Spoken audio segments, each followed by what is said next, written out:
we'll start with the Big Ten East. I'll go first here.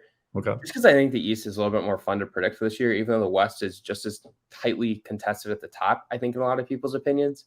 I'm picking Michigan. They've obviously got to come out on top against Ohio State and Penn State. And I think that there's a real possibility that those three teams potentially all have one loss, which I think would be a lot of fun in the final year of the Big Ten East if they all find a way to beat each other and one of them's not undefeated heading into the Big Ten title game. But I'm going to pick Michigan. I think they have too much talent on the offensive line. They've got a rotation of 6 or 7 guys who could all potentially be draft picks. I think J.J. McCarthy is probably one of the 2-3 best quarterbacks in the league entering the season. I'll be intrigued to see if he ends the year there. I'm not exactly as high on him as other people. I don't love all the first round buzz that he gets. Like if you go back and watch some of his film, everyone talks about how well he played against Ohio State. I don't really think he played that well against Ohio State. He didn't do anything that made me, open my eyes and say, wow, that was a heck of a throw or that was a heck of a play against the Buckeyes. And then he throws 2 pick sixes against TCU in the CFP last year.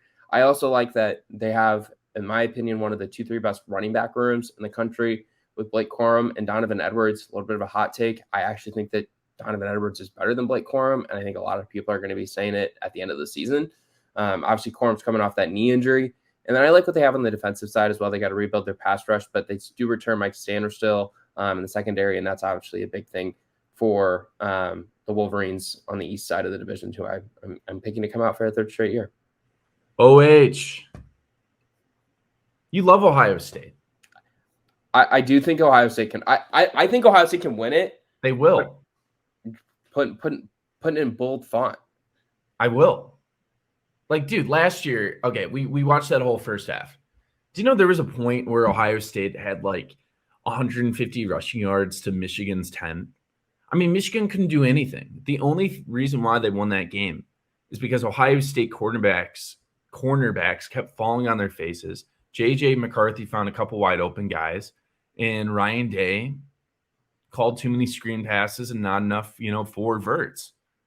Ohio State's the better team. They have more talent. They have the best wide receiver room in the country. McCord's going to be good enough at quarterback. Are we sure McCord's going to start? Supposedly there's a straw poll and it's 50-50, but I think McCord's going to. It sounds like they're going to play both of them against Indiana in week 1. And it doesn't matter. It's Ohio State. Maybe the worst Ohio State quarterback in the past 16 years. Chris Beckham? Yeah. It was the guy in 2007, Bosman, and then he got replaced by Pryor the next year. So no, I let's look at this Ohio State roster. Stover, underrated tight end. You got Fleming at wide receiver, Harrison at wide receiver. Defense last year was pretty much top 15 before they blew up against Michigan and Georgia. They're just going to outscore Michigan. And Ryan Day needs this. Ryan Day could honestly be on the hot seat if they lose this year. So no, I like Ohio State. They're not losing to Penn State. It's going to be a home game. I think they go up to Ann Arbor and win. J.J. McCarthy hasn't done anything to show that he is an elite quarterback. Yeah, so the way I think if they do end up losing to each other, the 3 teams in the East, I think Penn State loses at Ohio State. I think Michigan would lose at Penn State. And I think Ohio State would lose at Michigan in the final week of the regular season. Just because, and I'm basically just picking the home teams in those games, more or less. Back to Ohio State and why I didn't pick them. I do agree that I think they have more talent. If you look at like blue chip ratio, team talent composite, recent recruiting and class rankings, like Ohio State certainly has more talent. That is, I don't think, up for debate. But they do have to replace obviously the starting quarterback with CJ Stroud being drafted by the Texans. We still don't know who their starting quarterback is going to be. Now, I do think that their starting quarterback is going to be really good regardless. I don't think you can't be good when you have Marvin Harrison and Emeka Egbuka as your wide receiver 1 and wide receiver 2. I think Emeka Egbuka would probably beat wide receiver 1 for maybe 131 other programs in the country. So my concern with them is they have to replace both of their starting tackles and their starting center on the offensive line. And similar to quarterback, it doesn't seem like they have figured those out completely at this point. Now, I think they probably will. They've also got some transfers in the secondary, but I just feel like the known commodity of Michigan's offensive line gives me a lot of comfortability. And even if J.J. McCarthy doesn't take the step into being a bona fide first-round NFL draft pick, I know they're going to run the hell out of the ball. if they were playing week 2, week 3, I'd be like, yes, you have serious concerns. Like in 2014, Ohio State had to replace Braxton Miller, who was out for the year. And they played Virginia Tech in week 2. New quarterback, new offensive line, inexperienced secondary. JT Barrett threw 4 interceptions. He was getting sacked. Virginia Tech, who went 7-6, put up 35 points. And then all of a sudden, Ohio State gets better throughout the year because these 5 stars gel. And to end the season, they beat Wisconsin 59-0 and win the college football playoff relatively easy. They dominated Oregon. I could see a similar situation to this year. Is McCord going to be a great quarterback in week 1? I don't know. CJ Stroud had some struggles when he first began at Ohio State. But, you progress towards the year. CJ Stroud didn't really take off until, was it week 3, week 4? Yeah, people were worried about him, and he turned out to be a great quarterback. 2021, Michigan, that was a great team. They dominated Ohio State. Last year, the score looked crazy, 22 points. But people that really watched the game, Ohio State controlled that game in the first half, and they gave up in the second half. And that's an issue. But talent-wise, substance-wise, no, I think this Ohio State team, personnel-wise, they should win. They should beat Michigan. And they should be ready by week 12. And if they're not, Ryan Day might actually have to go. Because everything's on the line. Okay, so who do you have Ohio State presumably beating in the Big Ten title game? Because I'm just going to assume that the East ends their reign undefeated over the West. I actually have straight, right? Well, I actually have and all 10. I actually have Ohio State being upset by Illinois, and here's why. Okay, shut up. No, you don't. I have Wisconsin winning the West. And Ohio State beating the Badgers?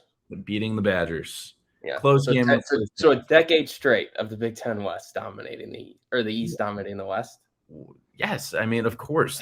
They're better football teams. There have been a couple of Wisconsin teams that I think probably could have won, like Wisconsin, Penn State 2016. Wisconsin was up 28-7 and blew the game. That just can't happen. That Iowa Michigan State team game in 2015, that was a coin toss. But these Wisconsin Badgers, I've been seeing a lot of Illinois fans really not respecting the Badgers, comparing them to the 2008 Michigan Wolverines, who went 3-9 under Rich Rodriguez. Very funny. The quarterback, Tanner Mordecai, is not some random pro-style quarterback that Rich Rod is trying to make into a spread guy. Tanner Mordecai has a track record. Tanner Mordecai is a 4-star from Oklahoma who transferred to SMU and had a prolific offense for 2 seasons. They're going to get a nice quick passing game. Braylon Allen's a good running back. The wide receiver room has been boosted up with good recruits from big programs. Defense every year, now with Mike Tressel's defensive coordinator, top 15, top 10. I'm sorry, they are better than Illinois. They are going to outscore Iowa at Camp Randall. They're going to go 11-1, 10-2 in the regular season. The only for sure loss is Ohio State in the regular season. I like the Badgers, man.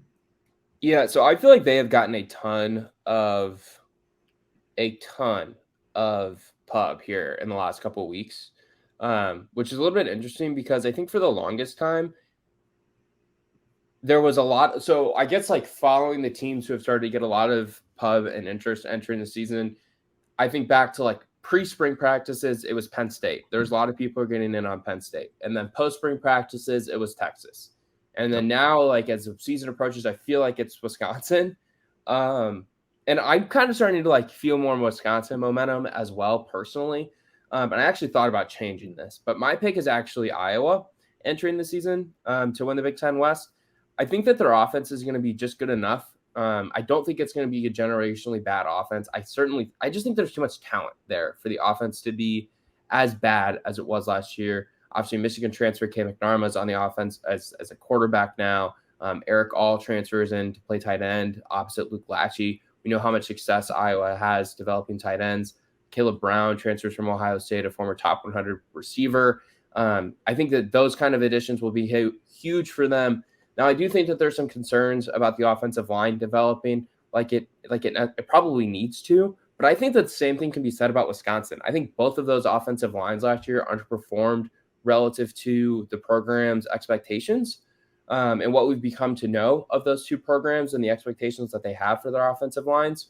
I just give more faith to Iowa's offensive line. I think being better because there is continuity across the offensive line. And say what you want about Brian Ferentz, the offensive coordinator, he certainly deserves all of the heat that comes his way. But he knows how to be a very good offensive line coach. If there's one thing he knows how to do, it's how to coach the offensive front.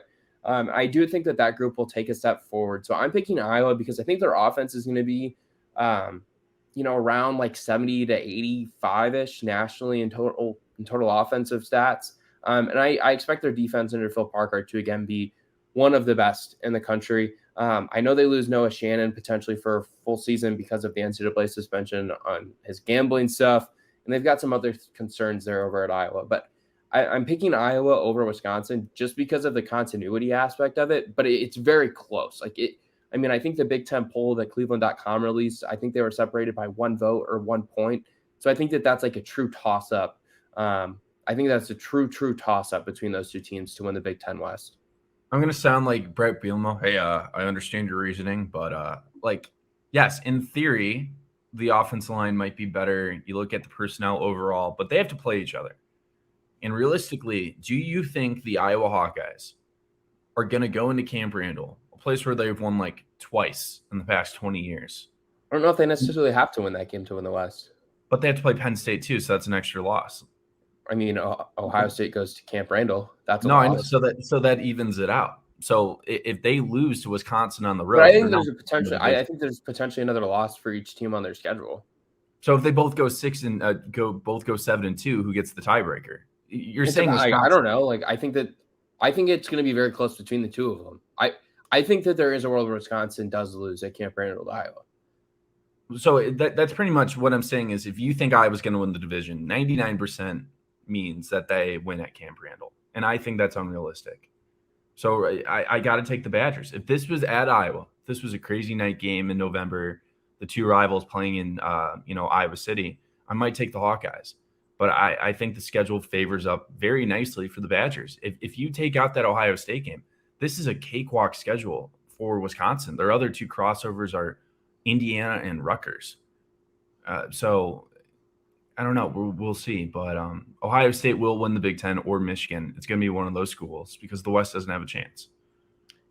Yeah. Whoever comes out of the West wins the reward of getting their ass handed to them by whoever wins the East.